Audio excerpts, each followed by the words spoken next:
riskfeestaxes.com. We're here to help you solve some of these issues and challenges. My name is Imran Razvi. This is Daniel, Hello. the tax attorney. Yes, and we're with Higher Ground Financial Group. And again, our website is riskfeestaxes.com to schedule a free call. And we're getting a lot of calls right now about the volatility, about the craziness in the market. And that happens all the time. I mean, there's been a lot of people that have had speeches and books and everything else on the volatility. But what's happening right now, and what can you do about it? And every day it seems like there's something new, right? There's this tariff goes up, oh, the market's down. Oh, the tariff goes away, market's up. Or this other new world news, this war, this treaty, and every day it's a totally different thing. Or Jerome Powell gets up there and gives a speech and saying, "Oh, this tariffs are bad. It could really hurt the economy going into recession." And then boom, the market drops. And then Scott Besson gets up there and says, "Well, we're going to negotiate," and now the market goes up again. So every day it's a roller coaster. And what do you do? How do you plan for income in retirement? If you know, I mean, the market's always like that. It's always up and down. Yeah, but It seems like lately it's even more than normal. But if you're young, if you're, let's say, younger than 50, and you have at least 10 plus years to grow your assets, it may not be a bad thing. You can buy it on sale, dollar cost average in, it's not a big deal. But if you're within 5 years of retirement, or have you retired within 5 years ago, then a drop like this, which could be 40, 50, 60%, who knows? That could really hamper your retirement. Yeah, and it's really important those last few years before retirement and also the first few years after retirement.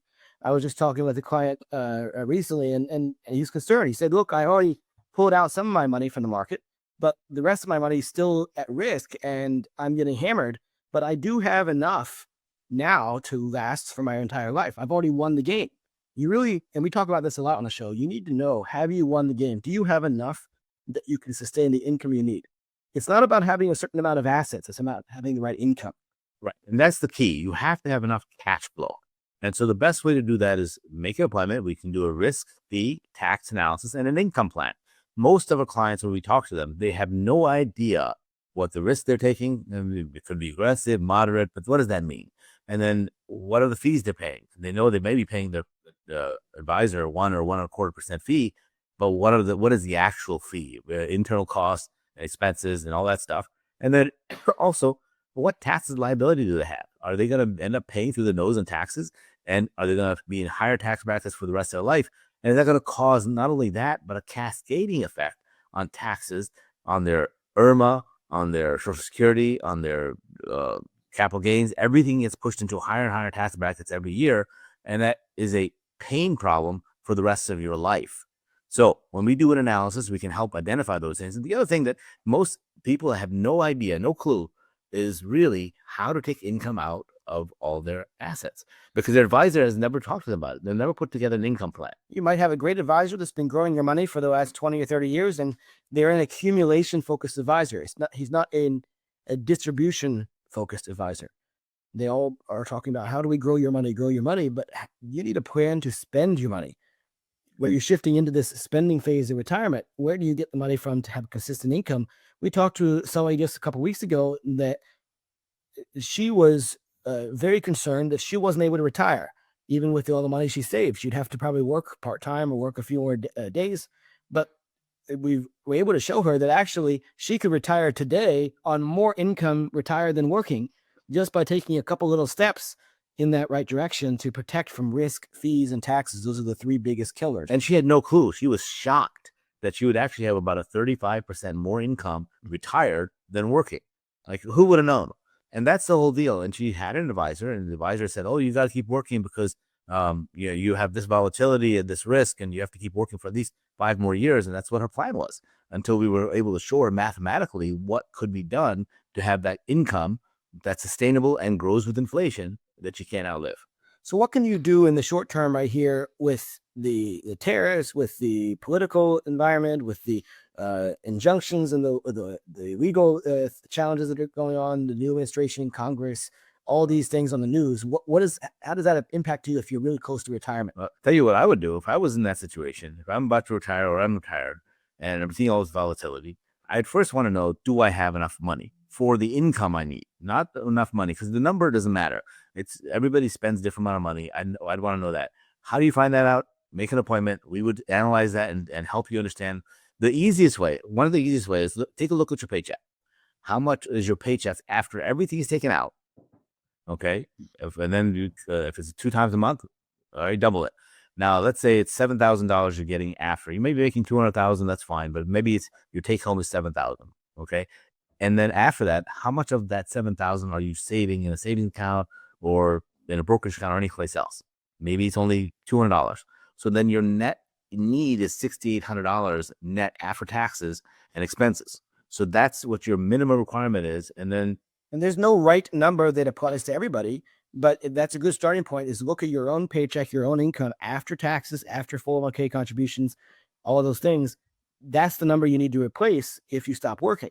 So do you have enough that you can set aside, that you have set aside already, that can generate that kind of income? That's what you need to talk to us about. Go to our website, riskfeestaxes.com. Again, that's riskfeestaxes.com. Make a free appointment with us and we'll talk to you about the strategy there. So that's step one. Do you have enough? So let's say you do have enough. well, how do you know? Because the general consensus is you can only take out about 3 to 4%, say less than 3.5. So if you have $1 million saved up, and they say 3.5, 3 to 4%, let's say 3.5. That's only $35,000 a year, right? Yeah. And even if you had Social Security, that might be $60,000 now. But can you really live on that $60,000 before taxes in retirement? If you're used to, I mean, chances are if you saved $1 million, you made more than $60,000 a year. Right. Right. So it's really hard to be able to retire with conventional wisdom for income planning. But there's a mathematical formula that actually allows you to take out 7%, double the 3.5. So imagine instead of having to rely on 35,000, now you can get $70,000, still never run out of money. And then on top of that, you still have Social Security. Now you're over $100,000 of income. And that's maybe very similar to what you were making when you look at the after-tax number. So that's the first step. Do you have enough money to retire? And we have to figure that out. Do you have enough money to generate the income you need? But specifically in this time of heavy volatility, what do you do then? Now that you've identified, okay, you do have enough money, what's the next step, Rez? Well, even if you haven't identified that, maybe you haven't yet. Well, the first step right now, and if you're really concerned about the volatility, which a lot of clients are, is stop the volatility, stop the bleeding, right? Take it out of the market, move it to cash. But if I sell while it's down, I'm gonna lose money, right? Yeah, It's only a paper loss until I sell, right? absolutely false. Because if you're bleeding, you're not going to stop bleeding until you patch that up.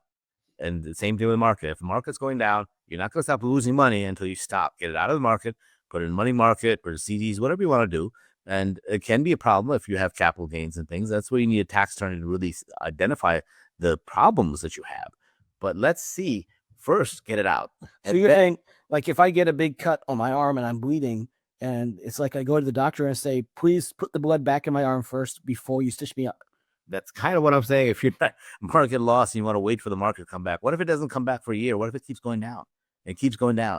And then your $1 million goes to 700, then 600, then 400, and then it starts climbing back up. What if you stop the bleeding at 700 and then it starts climbing back up from 700? There's a big difference. It's much better to preserve what you have and then try to grow from there. If you need a blood transfusion, you can get one after the stitches. And what if you're wrong? What if the market comes right back up? Well, you know what? You missed the growth for a month or two. It's not going to end you. But if you lose 20, 30%, that could end your retirement. And this is because losses hurt you far more than gains help you. Whereas if you have $100 and you lose half your money, it's a big market crash. Now you had only $50. That's a 50% loss. Mm-hmm. How much do you have to gain to break even? Well, if I gain 50%, that's only $25. So I'm not even close. You have to gain 100% just to break even. So if you lose half of your money to a market crash, you actually need to double your money in order just to get back to where you were before. That's why it's so important when you're so close to retirement to preserve what you have if you have a plan for income. So that's really important. You got to talk to us, find out if there's a way to generate the income with the money you have now or the money you will soon have after preserving and protecting it. Because then it doesn't matter. We want you to be able to retire and not worry about what the market's doing. Right. And the funny thing is you said negative 50% and then positive 100%. Let's say that all happened in 2 years. You add that together, divide that over 2, that's an average return of 25%. Yet you broke even. You got a 0% return. So averages don't always make the same as an actual average of growth.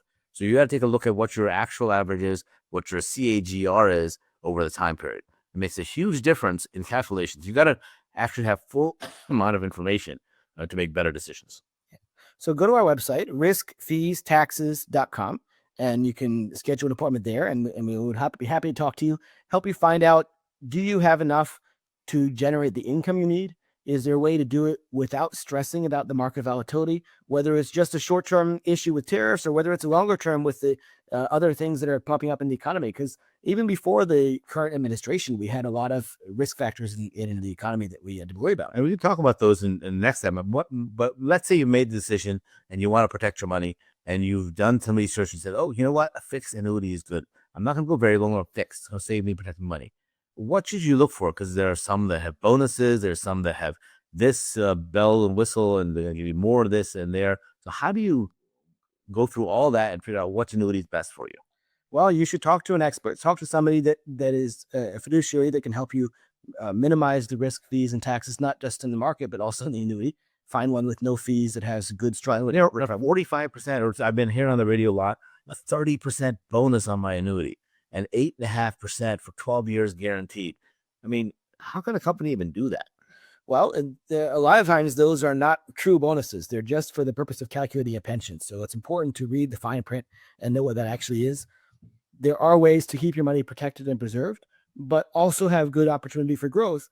But if it don't be too easily falling for the gimmicky, here's this guarantee huge amount. If it sounds too good to be true, it may be. We want to make sure we know what we're getting and what the fine print says. Okay, just last week we had a client that had bought an annuity a few years ago. They got a 45% bonus, huge bonus. They thought, well, they put $1 million in, that's $450,000 of cash they had. And I explained to them, I said, no, that's just for income purposes. And their actual cash over the last 3 years had grown less than 2%. Why? Because when you get that kind of bonus, then it limits the growth on your actual money, and that bonus only applies for income purposes.